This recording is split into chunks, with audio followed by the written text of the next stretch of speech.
everybody. Welcome back to another Grimm's Fairy Tale. I think we're at story number 31, which means there's only one more after this one from this particular book.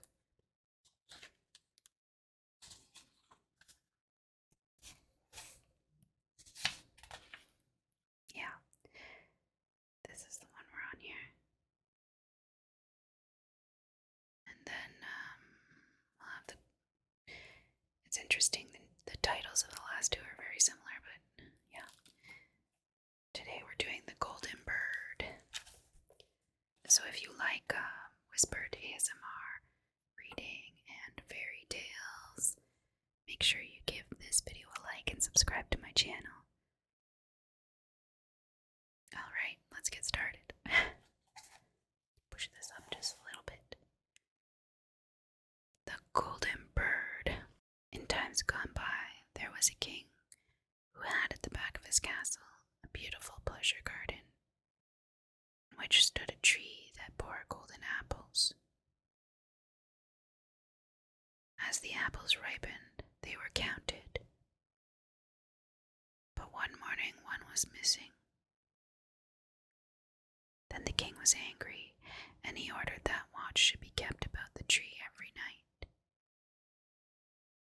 Now the king had 3 sons, and he sent the eldest to spend the whole night in the garden. So he watched till midnight, and then he could keep off sleep no longer. And in the morning another apple was missing.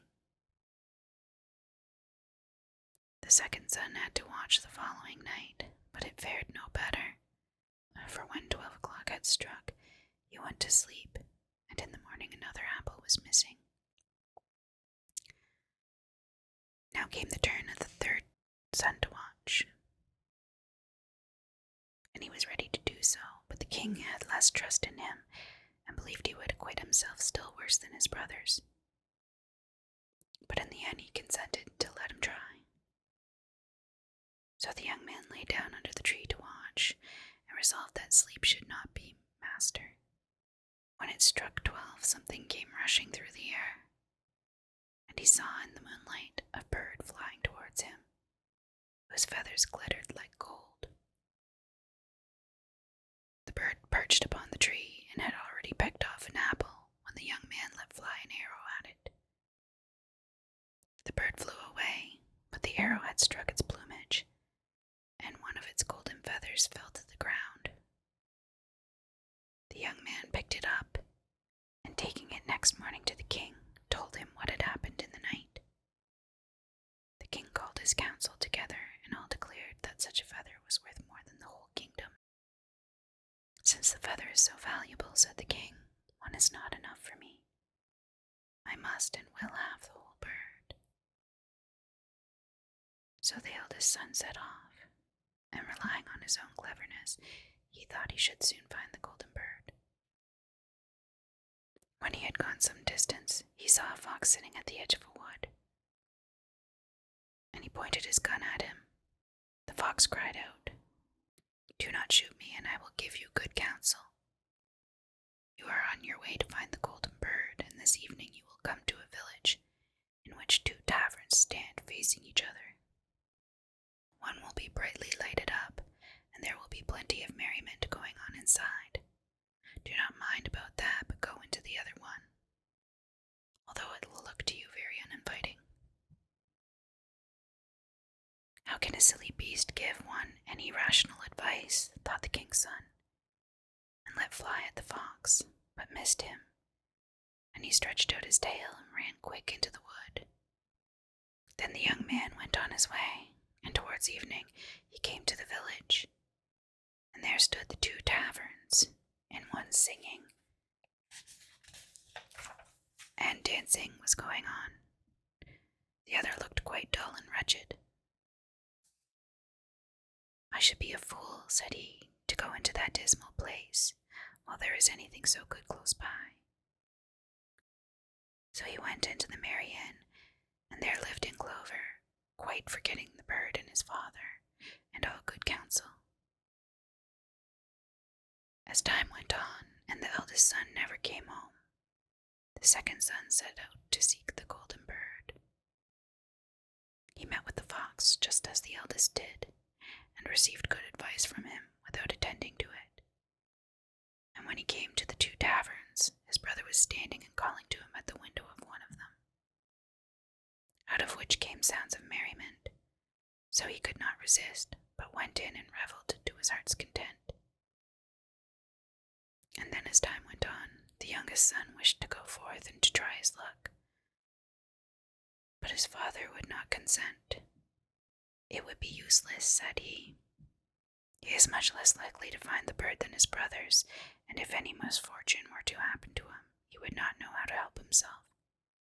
His wits are none of the best, but at last, as there was no peace to be had, he let him go. By the side of the wood sat the fox, begged him to spare his life, and gave him good counsel. The young man was kind and said, "Be easy, little fox, I will do you no harm." "You shall not repent of it," answered the fox, "and that you may get there all the sooner, get up and sit on my tail." And no sooner had he done so than the fox began to run, and off they went over stock and stone, so that the wind whistled in their hair. When they reached the village, the young man got down, and following the fox's advice, went into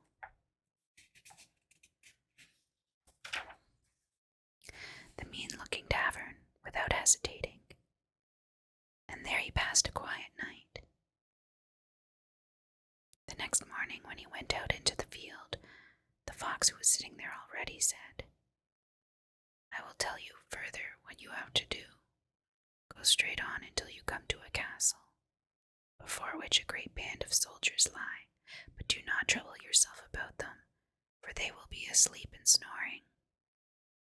Pass through them and forward into the castle, and go through all the rooms until you come to one where there is a golden bird hanging in a wooden cage.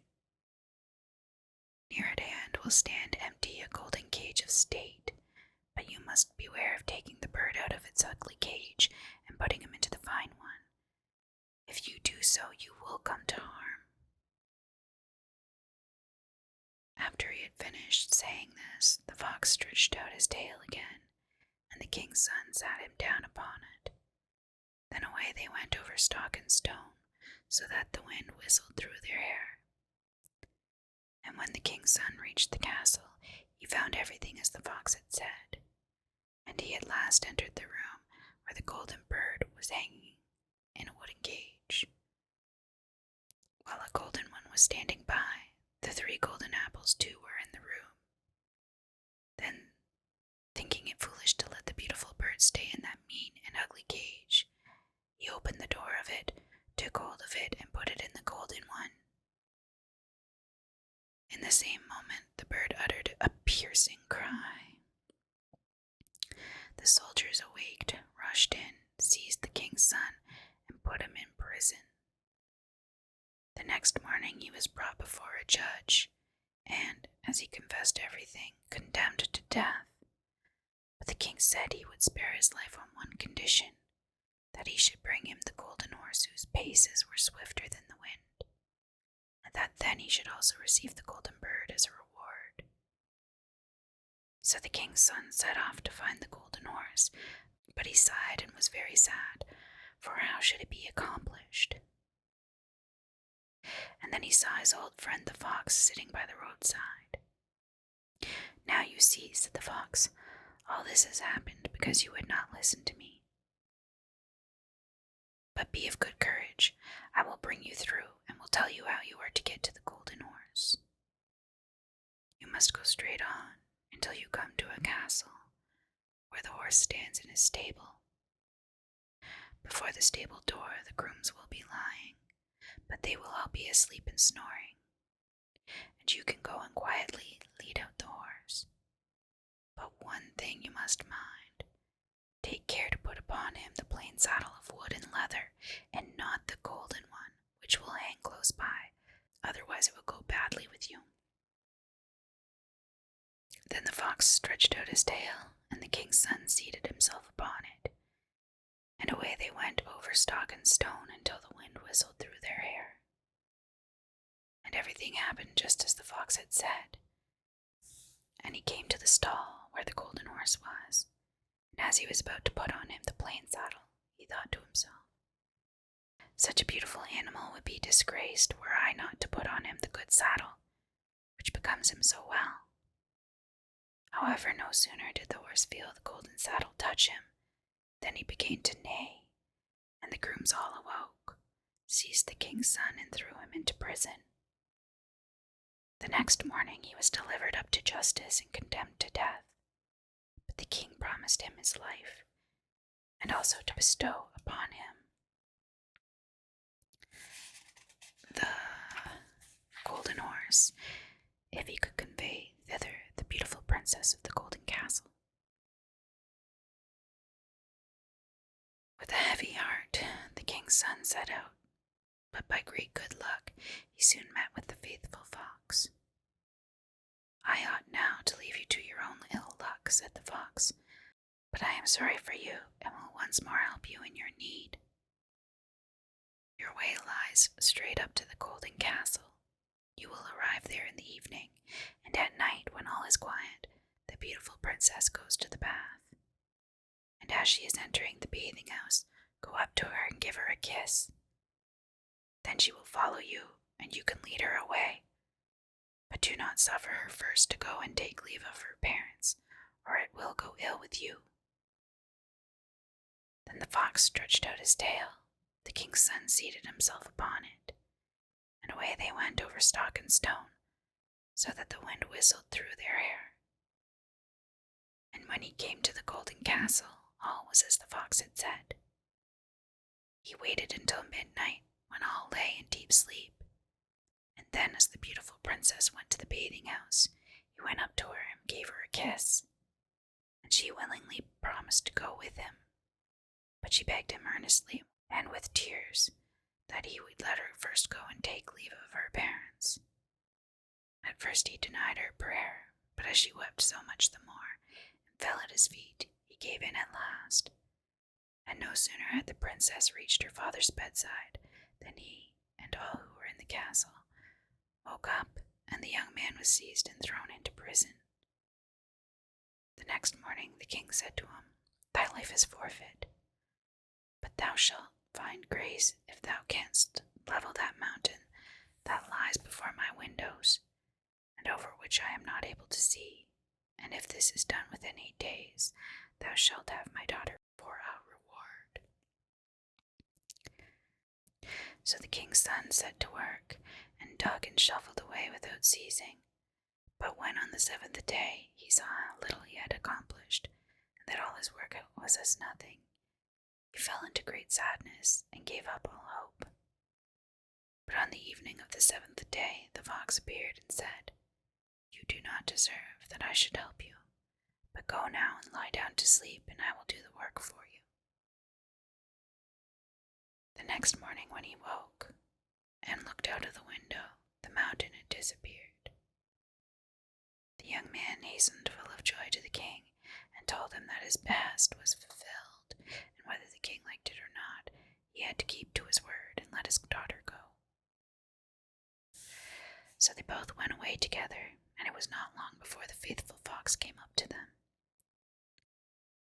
"Well, you have got the best first," said he, "but you must know the golden horse belongs to the princess of the golden castle."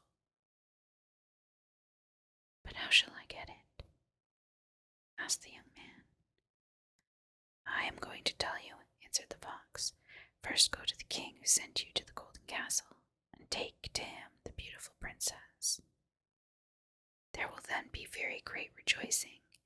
He will willingly give you the golden horse, and they will lead him out to you. Then mount him without delay, and stretch out your hand to each of them to take leave, and last of all to the princess.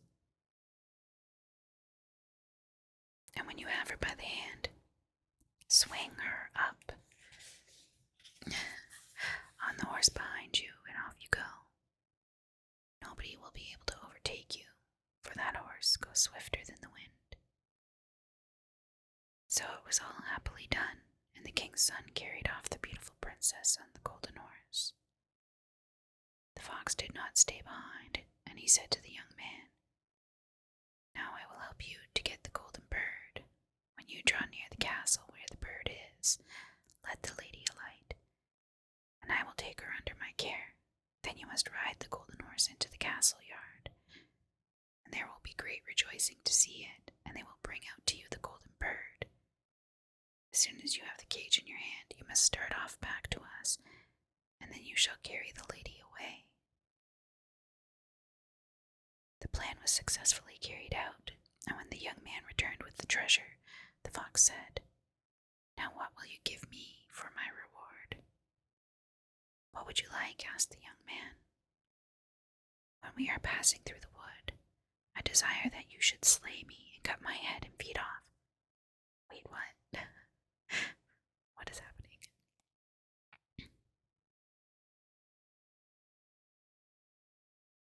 "That were a strange sign of gratitude," said the king's son, "and I could not possibly do such a thing." Then said the fox, "If you will not do it, I must leave you. But before I go, let me give you some good advice. Beware of two things. Buy no gallows meat, and sit at no brookside." With that, the fox ran off into the wood.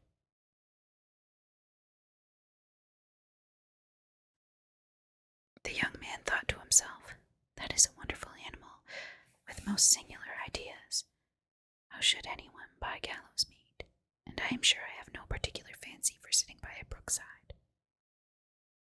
So he rode on with the beautiful princess, and their way led them through the village where his two brothers had stayed. There they heard great outcry and noise, and when he asked what it was all about, they told him that two people were going to be hanged. And when he drew near, he saw that it was his two brothers who had done all sorts of evil tricks and had wasted all their goods. He asked if there were no means of setting them free. "Oh yes, if you will buy them off," answered the people. "But why should you spend your money in redeeming such worthless men?" But he persisted in doing so, and when they were let go, they all went on their journey together. After a while, they came to the wood where the fox had met them first, and there it seemed so cool and sheltered from the sun's burning rays that the two brothers said, "Let us rest here for a little by the brook, and eat and drink to refresh ourselves." The young man consented, quite forgetting the fox's warning, and he seated himself by the brookside, suspecting no evil. But the two brothers thrust him backwards into the brook, seized the princess, the horse, and the bird, and went home to their father.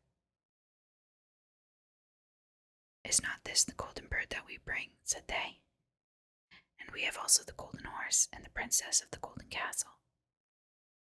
Then there was great rejoicing in the royal castle, but the horse did not feed, the bird did not chirp, and the princess sat still and wept.